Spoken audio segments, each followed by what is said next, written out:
Everyone in that boardroom believed she was just the woman serving coffee. But before that meeting was over, the same woman would sign the papers that changed everything. The billionaire CEO who mocked her had no idea the quiet woman standing before him held a secret powerful enough to end the career he had spent 30 years building. The executive boardroom on the 48th floor overlooked the entire Manhattan skyline. Every seat around the polished oak table was occupied by directors, investors, and lawyers. Everyone was waiting for one man, Ethan Caldwell, the billionaire CEO who had turned Caldwell Technologies into one of the most valuable companies in America. At exactly 9 o'clock, the glass doors swung open. Ethan walked in wearing a perfectly tailored navy suit, followed by 2 assistants. The room immediately fell silent.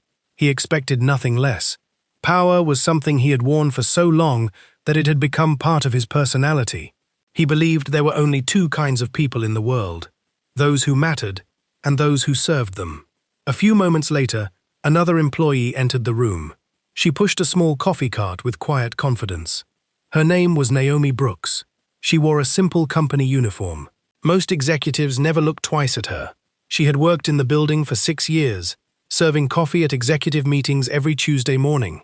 To everyone else, she was just another member of the service staff. But Naomi noticed everything. Every whispered argument, every secret deal, every lie hidden behind expensive smiles. She greeted the room politely. "Good morning, everyone." Most directors nodded kindly, but Ethan didn't even look at her. He was too busy reviewing documents. Naomi carefully placed a fresh cup of black coffee beside him. Just as she turned away, his voice echoed across the room. "Wait." The room froze. Naomi stopped walking. Without looking up from his papers, Ethan picked up the cup, took one sip, and frowned. "This coffee is cold." Naomi stepped forward. "I'm sorry, sir. I'll replace it immediately." Ethan slowly stood. Then, loud enough for the entire boardroom to hear, he smirked. "If serving coffee is too difficult, maybe you're in the wrong profession." A few nervous chuckles spread across the room. Naomi remained calm. "I apologize, sir." She reached for the cup. But Ethan wasn't finished. He looked directly at the directors. "You know what's wrong with this company? We keep lowering our standards." Then he looked back at Naomi. "I shouldn't have to explain basic competence." Silence. No one defended her. Not a single executive spoke. Naomi quietly picked up the cup. "I'm sorry for the inconvenience." She walked toward the door. Just before leaving, she turned back for one brief moment. Their eyes met. Ethan saw no anger, no embarrassment, no fear, only a calm expression that he couldn't understand. And for the first time that morning, something about her smile unsettled him. He had no idea that within the next 2 hours, the woman he had just humiliated would hold a pen capable of ending everything he had spent 30 years building. What Ethan Caldwell didn't know was that this meeting had never been about coffee. The boardroom fell silent as Naomi stepped into the hallway with the empty coffee tray. The door closed behind her. Only then did she allow herself a slow breath. Inside the boardroom, Ethan Caldwell straightened his tie as if nothing had happened. "Ladies and gentlemen," he said confidently, "let's begin." The company's quarterly profits appeared on the giant screen. Applause filled the room. Revenue had broken another record. Ethan smiled. "This," he said proudly, "is what happens when excellence is non-negotiable." The directors nodded. No one mentioned the woman he had just humiliated. Meanwhile, Naomi entered a private elevator that required a special access card. She pressed the top floor. The elevator doors closed. As it rose, she removed her catering badge. From her handbag, she took out a dark leather folder stamped, "Harrison & Cole Corporate Law." She looked at the folder for a moment, then quietly whispered, "Today's the day." Back in the boardroom, the meeting was interrupted by 3 firm knocks. The company's legal secretary stepped inside. "Mr. Caldwell, we have unexpected visitors." Ethan frowned. "I told everyone I wasn't taking meetings. They said it can't wait." "Who are they?" The secretary swallowed. "They're from Blackstone Capital." The room instantly grew quiet. Several directors exchanged nervous glances. Blackstone Capital wasn't just another investor. They owned nearly 40% of Caldwell Technologies. If they were here, something serious had happened. "Send them in," Ethan ordered. The doors opened. Three sharply dressed lawyers entered. Behind them walked an older gentleman with silver hair. Everyone recognized him immediately. Charles Whitmore, chairman of Blackstone Capital, a man who almost never attended company meetings in person. Even Ethan looked surprised. "Charles," he said with a forced smile. "This is unexpected." Charles didn't smile back. "I'm afraid today's meeting isn't about profits. It's about leadership." The room fell completely silent. Ethan laughed softly. "I assume this can wait until after the presentation." Charles slowly placed a thick envelope on the conference table. "It cannot." Every eye in the room fixed on the envelope. Ethan noticed a single signature line on the last page. "What is this?" he asked. Charles looked directly into his eyes. "A decision. And before this meeting ends, someone in this building will sign it." Ethan leaned back confidently. "I hope you're not expecting me to," Charles replied calmly. "No, you won't be the one signing." A chill swept through the room. For the first time that morning, Ethan Caldwell stopped smiling. At that exact moment, the elevator doors opened. Naomi stepped out onto the executive floor. No coffee cart, no uniform badge, only the leather folder in her hand, and she was walking toward the same boardroom. She wasn't returning as a coffee server. She was returning for something else entirely. Naomi pushed open the boardroom doors.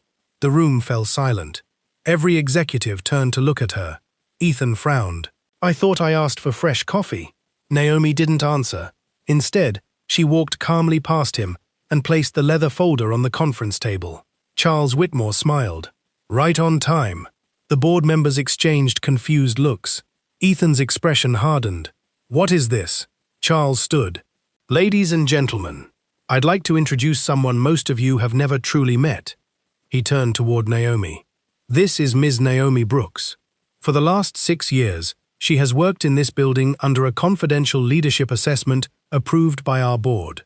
The room went completely still. Ethan laughed. "This is ridiculous. A coffee server." Charles calmly interrupted. "No, a shareholder." Several directors gasped. Ethan's smile disappeared. Charles continued.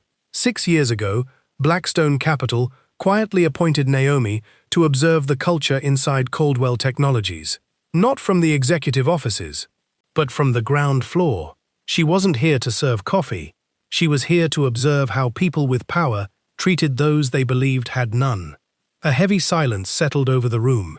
Naomi finally spoke. "In 6 years, I watched employees afraid to report abuse. I watched managers humiliate staff. I watched talented people resign because they were treated without dignity." Then she looked directly at Ethan. "And today, you reminded me why I accepted this assignment." Ethan slammed both hands on the table. "This is absurd. You can't judge an entire company because of one conversation." Naomi didn't raise her voice. It wasn't one conversation. She opened the leather folder. Inside were hundreds of pages. Employee complaints, witness statements, exit interviews, independent investigations. Every document had been carefully dated. Every accusation had supporting evidence. Every signature had been verified. Charles looked around the room. For years, Mr. Caldwell believed profits were the only measure of leadership. But leadership begins with character. Ethan looked toward the directors. "Tell them this is insane." No one spoke. Not one. The same executives who had laughed just hours earlier now stared at the evidence in silence. For the first time in decades, Ethan Caldwell realized he was completely alone. Charles slid one final document across the table. It contained only one signature line. He looked at Naomi. "Whenever you're ready." Naomi picked up the pen. The room held its breath. One signature would decide the future of a billion-dollar company. Naomi wrapped her fingers around the silver pen. The entire boardroom watched in complete silence. Even the city noise outside the floor-to-ceiling windows seemed to disappear. Ethan finally broke the silence. "You can't be serious. You've been serving coffee. You don't belong in this room making decisions that affect billion-dollar companies." Naomi looked at him calmly. "For 6 years, I belonged in every room you never noticed." Charles Whitmore nodded. "Ms. Brooks, you may proceed." Naomi opened the final document. It wasn't a lawsuit. It wasn't a contract. It was an official resolution from Blackstone Capital and the board's independent ethics committee. The title read, Resolution for Immediate Removal of the Chief Executive Officer. Ethan's face turned pale. This is impossible. I built this company, Charles answered quietly. You built the company, but you forgot to build trust. Naomi signed the document. The sound of the pen touching the paper echoed through the silent boardroom. It was only one signature. Yet it ended a 30-year career. The company secretary immediately collected the document. By unanimous board approval, Ethan Caldwell is removed as Chief Executive Officer of Caldwell Technologies, effective immediately.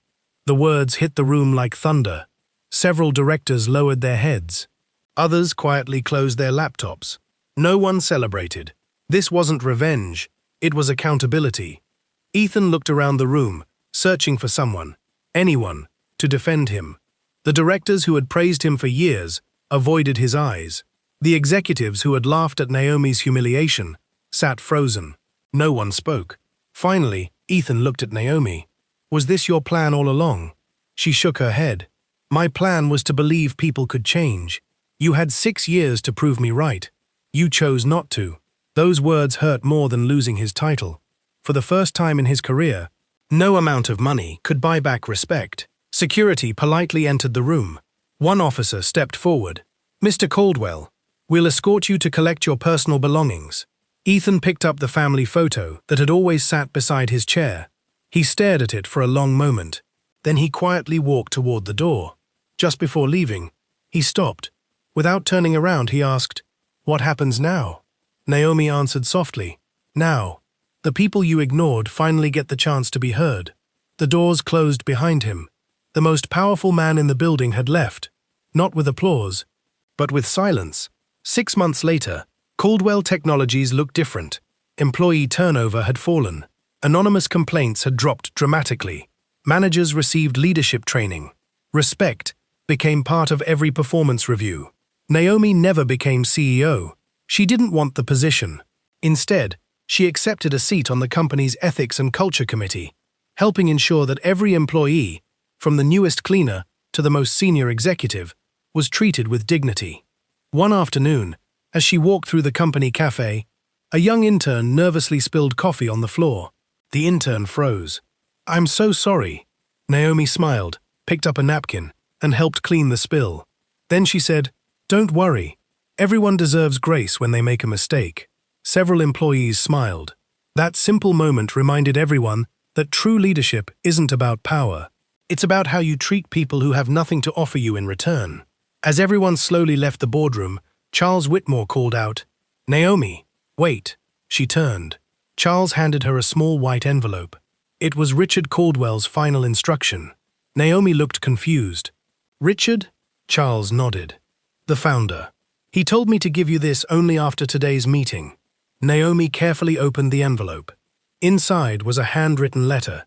She began to read. Dear Naomi, if you're reading this, then my son Ethan has failed the greatest test of leadership. When I built this company, I never dreamed it would become one of the largest corporations in America. But I always dreamed it would become one of the kindest. Somewhere along the way, Ethan confused fear with respect. That's why I asked Blackstone Capital to quietly evaluate our culture.